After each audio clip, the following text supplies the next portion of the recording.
আসসালামু আলাইকুম। হ্যালো বন্ধুরা, কেমন আছেন সকলে? আশা করছি আল্লাহর রহমতে সকলেই ভালো আছেন। আলহামদুলিল্লাহ, আল্লাহর রহমতে ও আপনাদের দোয়ায় আমিও অনেক ভালো আছি। তো বন্ধুরা, আজকে আমাদের কোরআন শেখা ক্লাসের 29 নম্বর পর্ব। তো বন্ধুরা, আজকে আমরা শিখব তাজদিদের পরে তাজদিদ।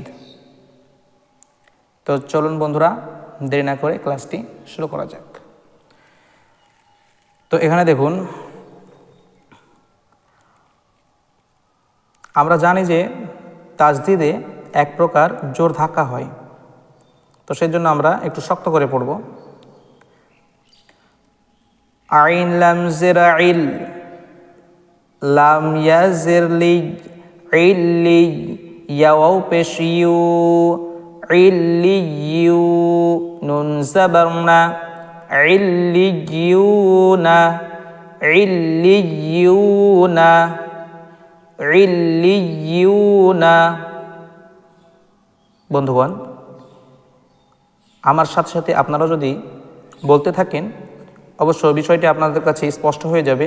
তো আমার সাথে সাথে আপনারাও চাইলে বলতে পারেন।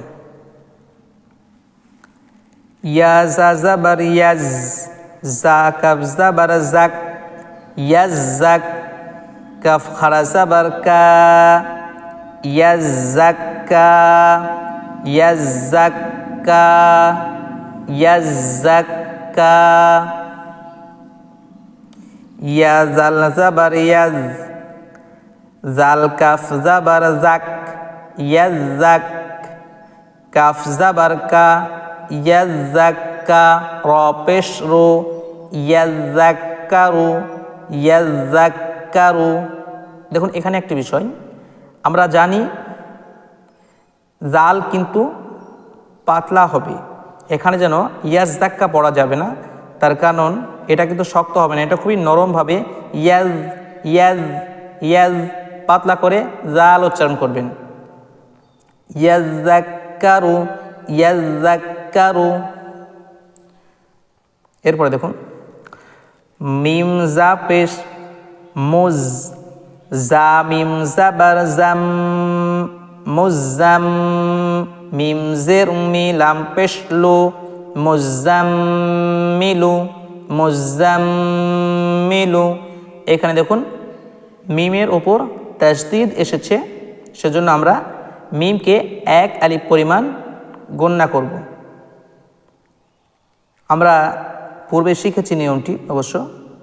মিম এবং নুনে যদি তাজদিদ আসে, সেক্ষেত্রে ওয়াজিব গুন্না করতে হয়, এক আলিফ পরিমাণ কিন্তু আমাদেরকে গুন্না করতে হবে, গুন্না করা জরুরি। মুজাম্মিলু, মুজাম্মিলু, এইভাবে। মিম দাল পেশ মুদ, দাল সাজাবার দাস, মুদ্দাস, সাজের সি, র পেশ রু, মুদ্দাসিরু, মুদ্দাসিরু, মুদ্দাসিরু। এখানে দেখুন, সা সা, এখানে কিন্তু সাটিকে পাতলা করে উচ্চারণ করবেন, সা।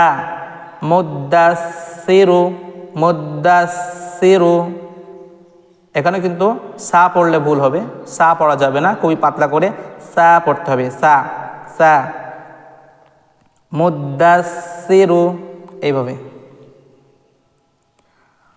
আইন লাম জের ইল, লাম ইয়াজের লি, ইল্লি, ইয়া ইয়াজের ই, ইল্লি, নুন জাবারনা, ইল্লিয়িনা, ইল্লিয়িনা, ইল্লিয়িনা।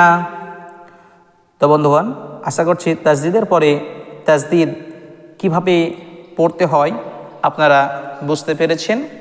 তো আজকের ক্লাস মূলত এ পর্যন্তই। আবার দেখা হবে পরবর্তী কোনো ক্লাস ইনশাআল্লাহ।